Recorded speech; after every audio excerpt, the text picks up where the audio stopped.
Hi everyone, my name is Trace. This is my very first YouTube video ever. This is Dirty Hands Permaculture. This is my home site. I'm going to give you a quick tour. I'm going to try to be quick with it. It's really difficult to not get off topic because just touring, I do a lot of things here. There's so much work that's gone into this, and I just want to share it with you. So here we are. This is my house, my little homestead. I'll just show you what's going on. So I started with the soil. I had to start with the soil. There was no way not to. Everything here was pure sand.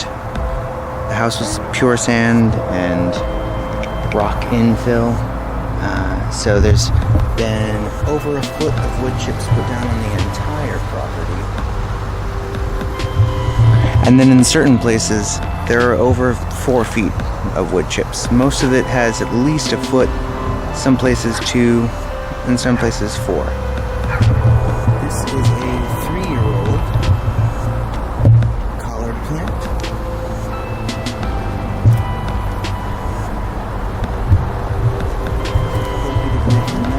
We have a very little baby cardoon.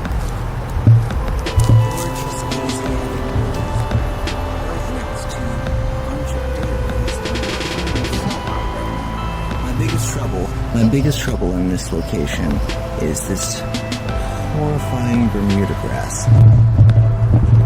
We'll get into that a little bit later. A couple of feet away from this beautiful contorted jujube tree that I just planted this year, we have an autumn. And a couple feet away from that, we have this beautiful contorted quince. These are native wild garlics. So this is our beautiful autumn sunset rose that my partner really wanted to put in. And we have now propagated that just through a cutting, one cutting.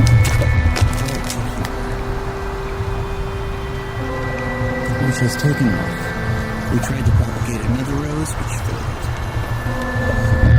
Failures happen sometimes. A little patch of miner's lettuce next to a super hot Trinidad scorpion pepper, and everything on the property is just shadowed by these beautiful mammoth stone fruit trees.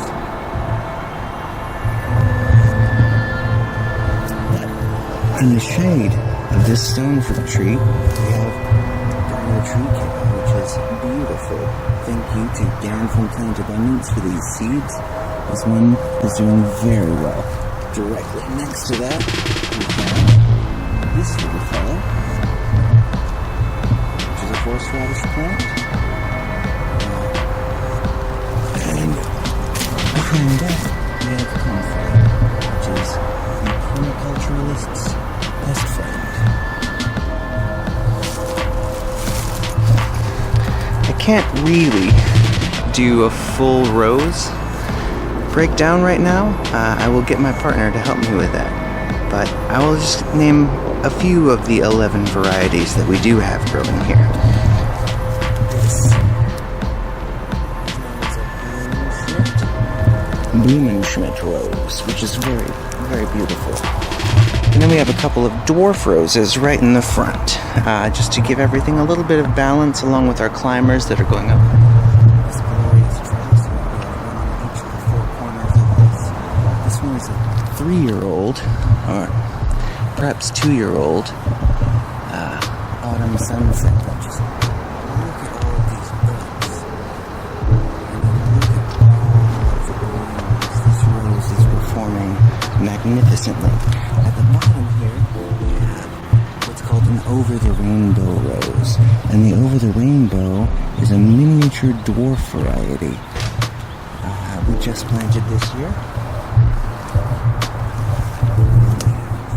This climber,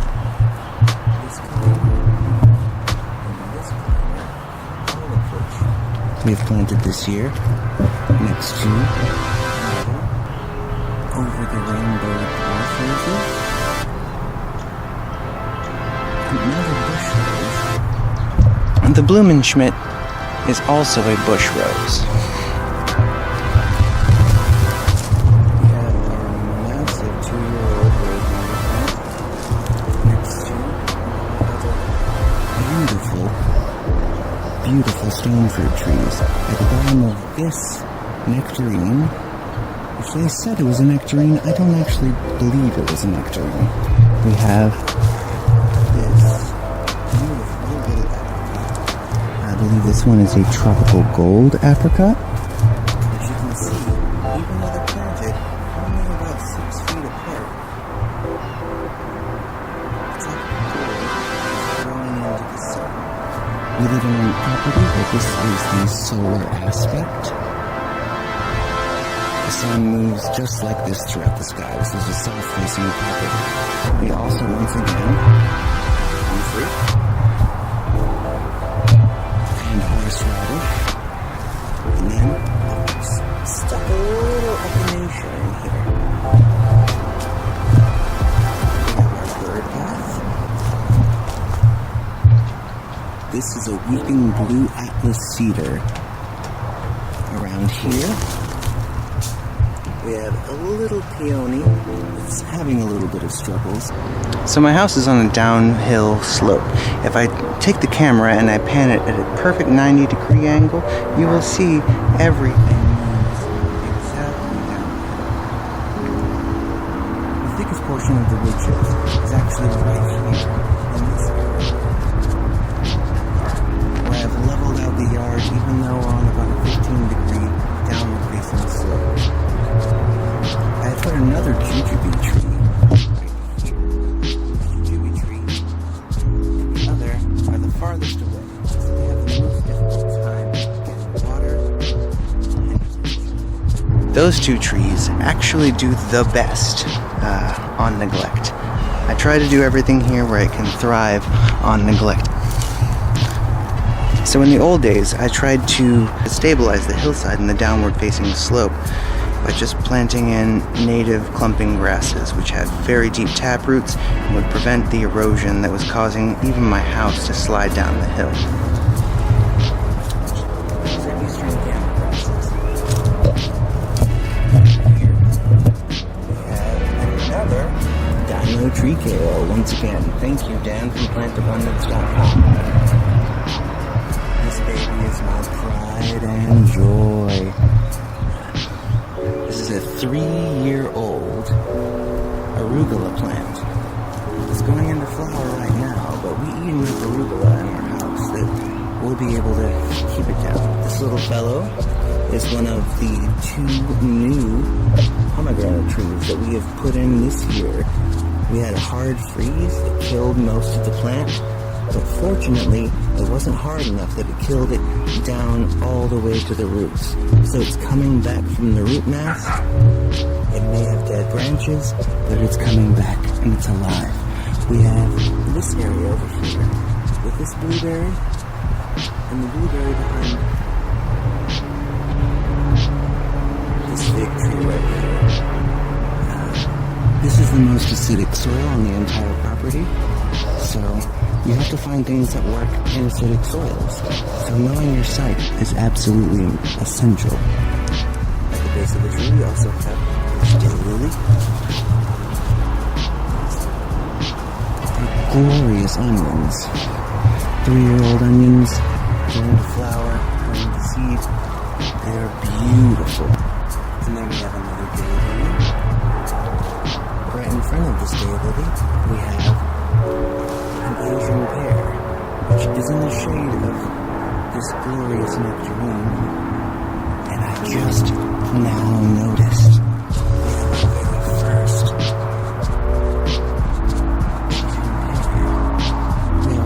first fruit set on this tree this year. I cannot tell you how excited I am to have some Asian pears in my life. We have a little California poppy.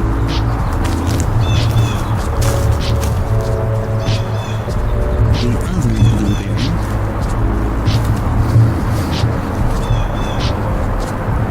And then probably right here we have a variegated lemon.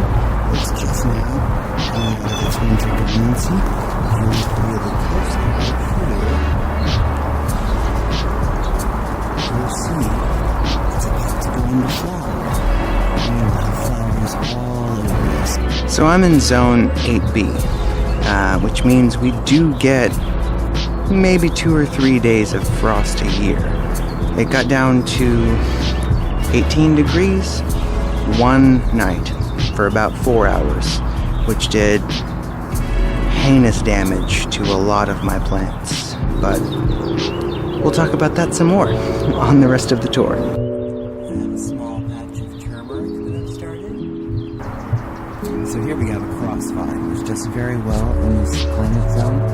We'll bring in pollinators, but it will also provide a layer of cover for my entire house. Monticles, and along with the other vine species, which will keep my house cooler in the summer. And then the leaves will die off as they are deciduous in the winter, and then the house will be warmer in the winter as it's warmed by the sun. We have another citrus that's supposed to be cold hardy, but was mostly killed back. It's supposed to be cold hardy far beyond how cold it actually got. Another tiny little kumquat tree. It's very hard to find citrus that they will sell you in Texas. And then we have these glorious callow. So this is the view from my property around my front door, looking out towards the street. You can tell everything is super densely packed in here. So we have a new pair here, and directly across from that, this persimmon tree, which is just coming out of dormancy. It's just coming out of dormancy. There's a lot of dead growth on this, I believe probably from that 19-degree night, perhaps because it's not getting enough sun. But from what I've noted, they do better when they get a little bit of shade for most of the day. This is a plant called Job's Tears that I'm just trying out from Pickle Creek Heirloom Seeds at rareseeds.com. Next to that, we have a tulip that actually came up through another foot of wood chips. Some of the things we want to come through the wood chips, not everything. Mostly not everything. That's why we sheet mulched the entire yard. But let's continue the tour, shall we? This front expanse is one giant mass of Primark Freedom blackberries. It's a primocane variety. I planted one plant 3 years ago, and it has continued to proliferate itself. We have these vertical canes that you see right here are coming in, and they will be the fruiting bodies for the fall.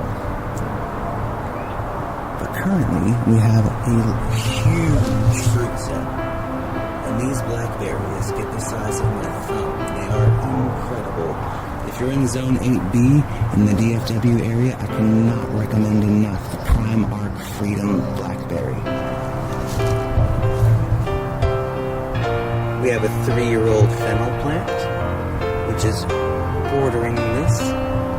More onions, alliums everywhere. We want all of the alliums, my friends. And then at the base of that, we have this beautiful lavender, which is just about to go into flower. We have yarrow, which is great for wound clotting. Another variety of peach tree. I will do a much more in-depth tour later on of specific varieties. It is so difficult to remember all of them just off the top of my head. I've actually made a yard map for all of the trees because the trees cover most of the entire yard. This is a gooeyberry, which is Elangius multiflora, which is a nitrogen-fixing fruiting shrub. So not only will it fix nitrogen for the, say, 7 trees, which will be within its root zone, but it will also produce lovely little berries for us. And then we have 3 apple trees. I believe that this is an Iron Shamir apple. This is a 2-year-old tree that started off at this height right here last year.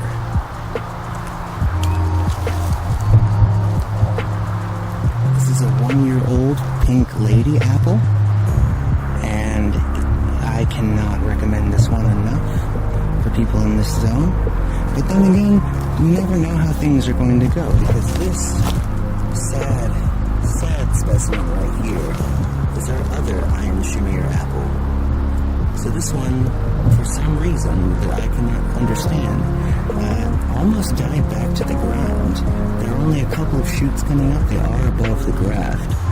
But this one is the same variety as this one.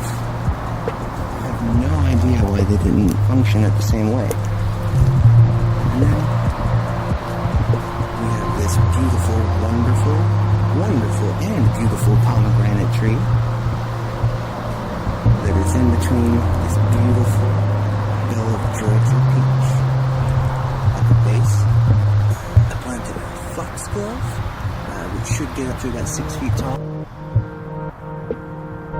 This beautiful color I'm allowed to go to seed because sometimes you just need to let the bees have something to eat. And giving the bees food is part of what we're doing in permaculture. We're here to support everyone.